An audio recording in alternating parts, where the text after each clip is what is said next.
All right, everybody, here's our third installment of a video lecture, and this video lecture is on the German unification and the German Empire. Perhaps one of the most pivotal points in the 1800s. Unlike Italy, that goes from being a geographic expression to a unified state, but albeit a pretty benign unified state. The unification of Germany was significant in the power of their army, in the power of the industry that was there, in a unifying of the land. And if France was a state in search of a nation, Germany was a nation in search of a state. And I want you to think about that, what that could mean. A nation in search of a state. Thinking about nationalism. What goes into nationalism? Language, culture, different connections. There was a German sentiment of unity, but they weren't a unified state until 1871, as we've seen over the course of time. How Bavaria was in there, Austria was an issue, but again, you have these the essence of what Germany was there. It just didn't have a geographic connection until 1871, and until this guy called Otto von Bismarck. And your book describes him as the most important German in the history of Germany, from Martin Luther to Adolf Hitler. So that's something. So you have Luther, Bismarck, and Hitler as basically the three most important Germans in German history for a lot of different reasons. Bismarck was the most important political entity, the most important politician. He was prime minister of Germany under Wilhelm I. Brilliant guy, and just maneuvered the unification of Germany. It's what he wanted. It's what he craved, and he did it in a way that that made Germany the most powerful country, the most powerful nation in Europe, on the continent at least. Just below, just under, as if Great Britain was the most powerful, global power, Germany quickly became the most powerful nation on the continent, not necessarily including Great Britain. So how did it happen? Well, the first thing that happened was Frederick William IV, as we know, rejected that constitution that came from the 1848 revolution, saying no piece of paper will come between myself and my people. He desperately wanted a unified Germany, but he couldn't give up his power, his legislative power, his autocratic power. He just didn't see it as a viable option. So he rejected the Constitution and thus rejected the possibility of a unified Germany because of the different factions that just didn't want to answer to him. So in comes Wilhelm I and Otto von Bismarck. And Wilhelm I was, I don't want to say he was a figurehead, but Bismarck really did the heavy lifting as the prime minister. So a precursor to a unified Germany was instituted in 1834. The Zollverein was an economic trade union, and it was connective, and it kept people together, and it kept economies together. You could kind of describe it as a little bit of a European Union, but just with economics and not politics. You could think of NAFTA and how the Canada and the United States and Mexico are connected via trade. But the Zollverein really made a unified Germany, the roots of it, possible because of the way that people were connected. A significant part of this union was that Austria was not included.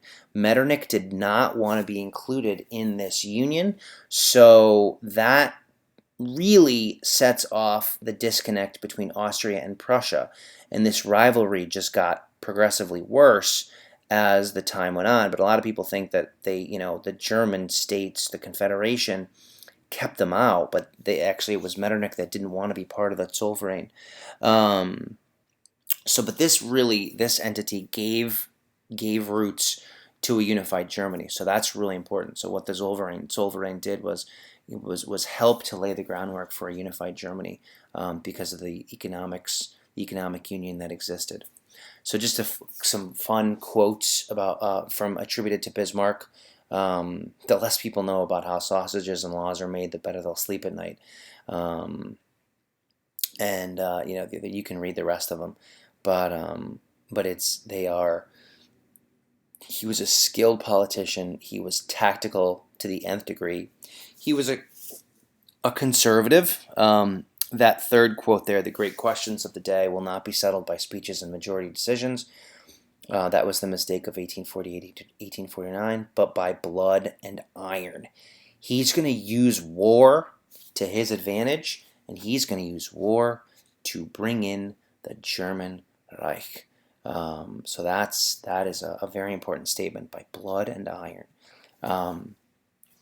The age of Realpolitik is ushered in, and that's a very important word for you to know. Realpolitik is the politics or diplomacy based on power and on practical and material factors, rather than ideological notions or moralistic or ethical premises. So it's not Romanticism, it's not the Enlightenment, it's about power and practical factors. And Bismarck was really the master of the age of Realpolitik.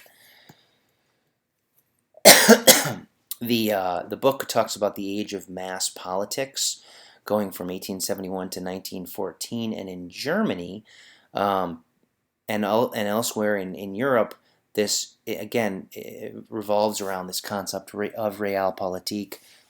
National states created a common framework of European politics. Political parties dominated politics, trying to vie for power. Conservatives used nationalism to promote unity and loyalty of the people. Sound familiar? America, 2015, 16, 17, 18. Lots of anti-liberal policies, more male suffrage, and the increased militarism after 1871 helped to lead to World War I. So you got a lot of these things that helped to contribute to World War I, as well as set the stage politically. So back to the unification of Germany. So you have this Prussian-Austria rivalry for a lot of different reasons, not just because they weren't part of the Zollverein, but you have this split this split down the middle here, that, as we've talked about, that just was in the way of a unified Germany. But you had Germans living here. You had Germans living everywhere. So this wasn't Austria. This was more. This was Hanover and Bavaria. But it made it difficult to unify Germany. So this rivalry really revolved around trade. It revolved around economics. It revolved around territory, and it was the first thing that Bismarck needed to take care of, was to basically push Austria back south here and make sure that they just stayed there and didn't bother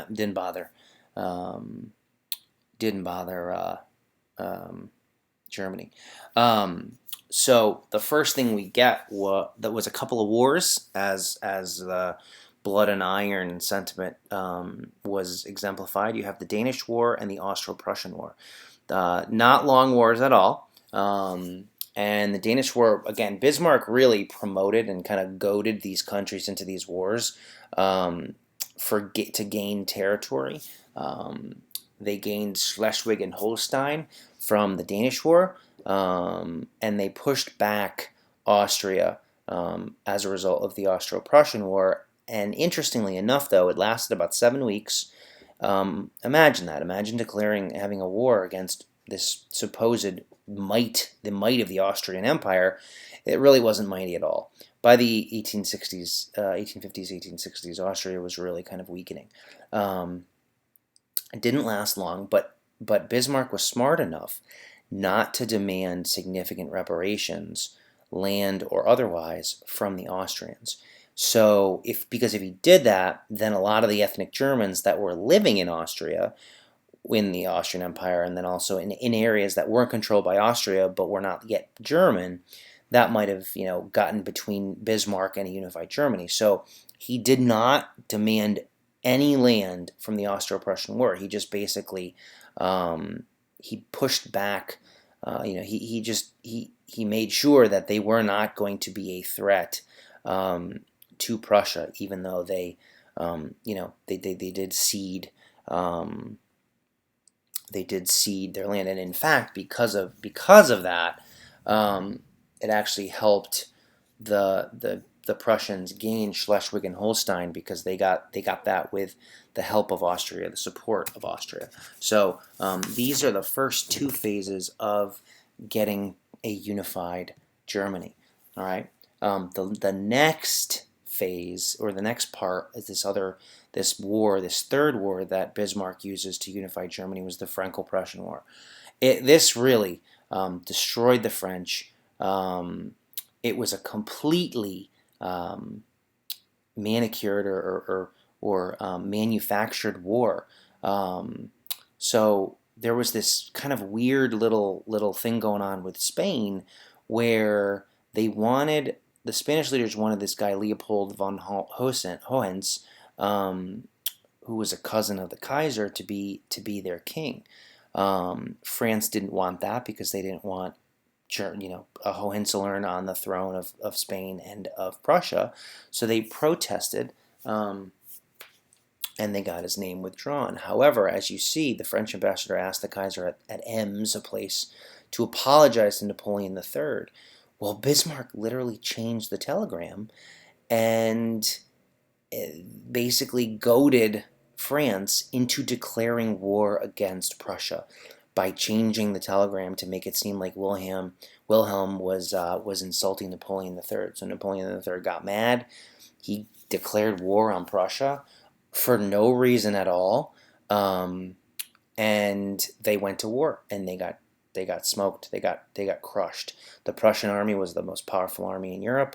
It wasn't a long war, but it was a terribly destructive war, and significant reparations occurred as a result. A huge indemnity was paid. I think 5 million francs was had to be paid by France to Germany, and they ceded Alsace and Lorraine, or Alsace-Lorraine, which was a very valuable area. And that the ceding of that was something that the French truly never will forget, or never have forgotten.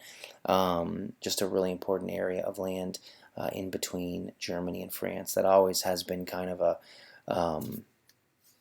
contested area. So the Franco-Prussian War was really important because it gave the Germans that area, which was rich for industry and because of the iron deposits there. So after that, in 1871, you have the coronation of Kaiser Wilhelm I in the Hall of Mirrors in Versailles. Imagine that. They defeated France, and then they had to suffer through the coronation of Wilhelm on French soil. And there you see Bismarck there in the foreground. So the interesting thing about this revolution is that the Junkers, the German aristocracy, and this is a picture of that.